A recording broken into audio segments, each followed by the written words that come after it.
Okay, this is my overnight camping and bushcraft gear loadout. There's going to be 3 videos in total. This video, part 1, will be the main bulk of the gear. There are 2 other components of my kit that it makes sense to split out into their own videos. So stick with me, all will be revealed. The bag itself is a Helikon Tex Summit backpack. It's a 40-litre backpack, which is more than enough for me for an overnight or even 2 or 3 nights. For years, I used a 30-litre backpack, but the last couple of years, I've bumped it up to 40, and you'll see why that is once we dig into the contents. This isn't really intended as a full review of the bag, but throughout this video, you'll probably get a decent look at the bag itself. As I say, it's a Helikon Tex Summit backpack. Excellent backpack, by the way. If people do want me to do a full review of the bag, just let me know in the comments and it's something I can take a look at. But as I say, throughout this video, you'll probably get a decent look at the bag. So on the outside of the bag, there's some quite important items. So we'll take a look at those first, then we'll dive into the interior. Here I have a pouch where I keep my water filtration kit. Inside I have a Sawyer filter, and I have my dirty bag and clean bag, blue for drink, orange for don't drink. These are knock bags.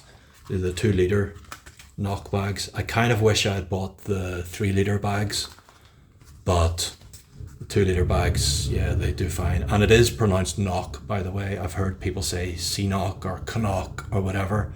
It's knock. It's like an old Celtic, Irish, Gaelic word for hill, a hill or a small mountain. As you can see, their logo is hills and mountains, so go figure. Great bags. Also in here, I keep some water purification tablets, just to be extra safe. Beneath that, in the outside pocket for quick access, I keep my poncho. It's a Helikon Tex poncho.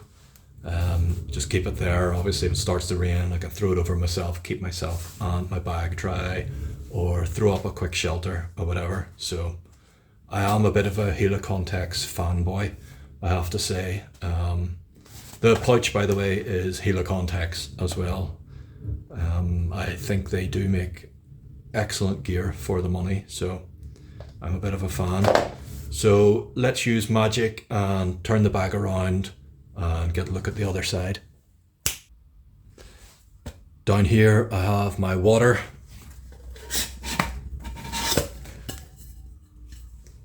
Standard issue Pathfinder stainless steel and nesting cup. Is what it is. Gotta have a brew, gotta have water. Above that, I love these things. This is a folding dump pouch. I have these attached to all my gear and all my bags. Just so useful. Folds out just like that. Gives you, I think it's about 2 litres of extra storage. So if I need to carry extra food or extra water, or if I'm foraging, or if I find tinder or kindling or anything like that, it can go in there. Just so useful. I probably own like 8 or 10 different types of dump pouch. They're just so useful.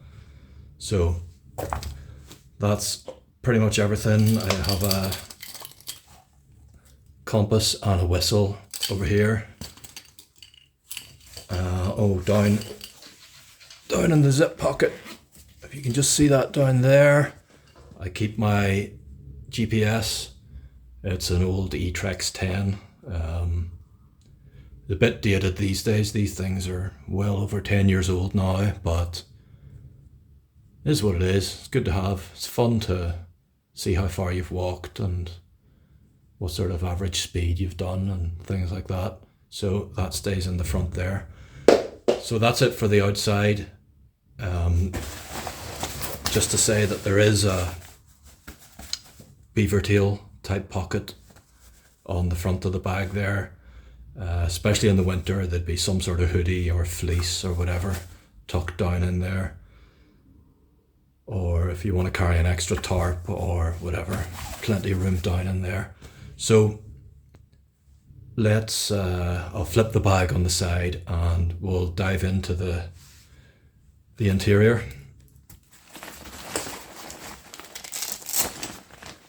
Okay, first item out. This might be kind of surprising, but just because it fits nicely on top, I have my frying pan. It's just a Trangia non-stick pan.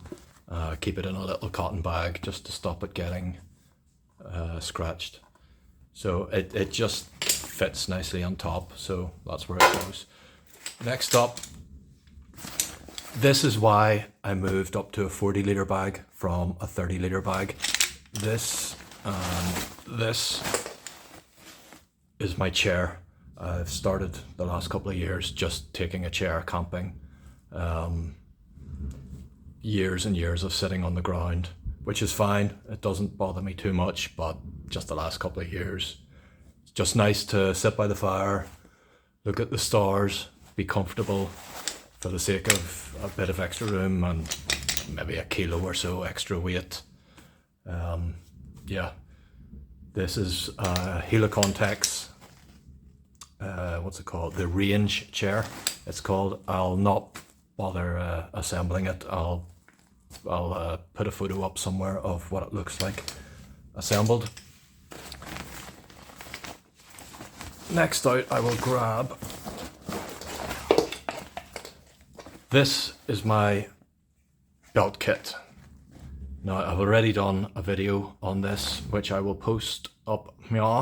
You can check that out. This kit is pretty much completely unchanged from that video. That's my knife, my saw, a bunch of other stuff, my gloves and so forth. Check out the previous video for a full look at my belt kit. That goes there. Next to come out, this and this. These are, I'm going to put these in their own videos. This is my, for want of a better name, this is my possibles pouch. It's just a load of cordage, spares, sharpening stuff and so on. I will do a separate video on that, and once it's done I will link it here. In fact, I will link it and in the description. This is my cook kit. Again, it makes sense to separate this out into its own video, which I will link. Just stoves, fuel, cutlery, odds and ends for cooking. So they'll go into their own video. Next, let's see what I can grab.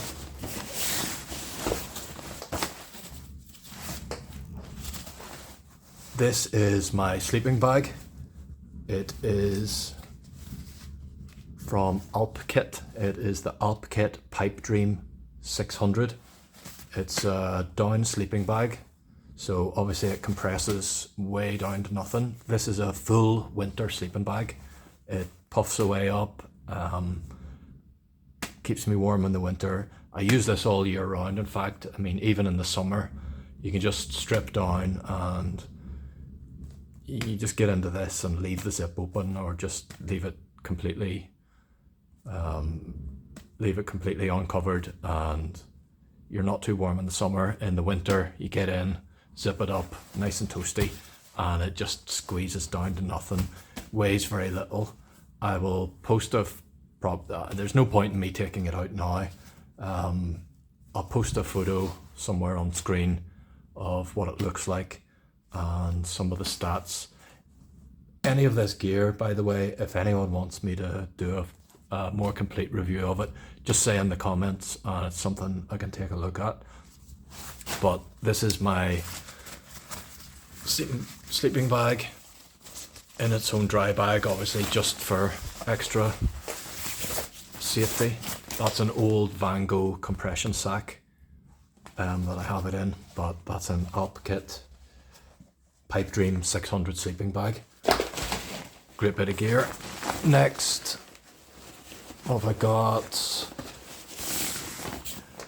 My sleep mat. This is an Xped Sinmat HL Winter M. The M, I believe, is medium winter, obviously, nice and warm. The R value is around 5.5, something like that. Sinmat, it's synthetic insulation. It's quite clever how this mat works. The insulation is attached to the top and bottom of the mat, so as the mat inflates, the insulation gets pulled apart, so you've got plenty of insulation basically within the mat, and you really can't feel it. It is, in the winter especially, it is toasty warm. So I'll not bother taking it out now. I will flash a photo on the screen of what it looks like, and again, if people do want a full review, just let me know and it's something I can take a look at. Next out, this is my main tent. This is a Van Gogh Helium 1 tent, nice and light, pretty small. It's a one-man tent, not too much room in it, but I've had it for a good few years now. It served me well. I've had it out in some fairly gusty winds and it held up fine. As I say, it's not the biggest tent, but personally, for tents, all I do is sleep in them. I mean, I'll at camp, I'll be sitting at the fire, I'll be doing whatever, and only time I'm in my tent is when it's time to sleep. So I don't need a lot of room. I just need something I can dive in, crash out for whatever, hopefully get 6 or 7 or 8 hours of sleep, and that's me. So nice and small, nice and light tent there. Again, no need to unpack it here. I'll flash up a photo of it on screen so you can see what it looks like. If people want a full review of, maybe if you want a video of just my sleep system, I can go into more detail on that. That's my tent. There's one more item, I believe. This is yet another Helikon Tex product. This is the Trip Roll Organizer. I just keep in here all the stuff that I need when I'm in my tent. This is stuff that or my tent or my shelter or whatever. Just back to the tent. I don't always take the tent. I mean, sometimes I'll take a tarp or whatever, but these days, 9 times out of 10, I'm taking a tent. And when I'm in my tent or my shelter, this is the kit that I need to have. My toiletries here, just toothbrush, toothpaste, some more wet wipes and stuff like that. I don't really need to take all this stuff out. It's basic stuff. In here, I'll just open that. That's my battery pack, some spare batteries. And I have my lantern here. It's a Phoenix CL09, I believe. Nice little lantern. Different brightness levels, etc. I can hang that up in my tent just to see what I'm doing. Over here, I've just got some tissues and my trowel for, well, use your imagination. So that's that. That's pretty much everything. Depending on the time of year, there may be some items swapped in, swapped out. In the summer, there'll definitely be some bug spray, insect repellent bug spray in the pocket somewhere. In the winter, there'll most likely be a good thick fleece shoved in there. The only other item, obviously, I haven't shown here is food. I can fit a day, maybe even 2 days food in the bag itself. If I need more space for food, then there's the dump pouch at the side. But that's about it for the main gear. check out parts 2 and 3 of this video series for the kits that I mentioned, the possibles pouch and the cooking kit. Okay guys, that's it. As I say, any questions, comments or whatever, chuck them down in the comments. Hope you enjoyed the video, and I'll see you soon. Cheers.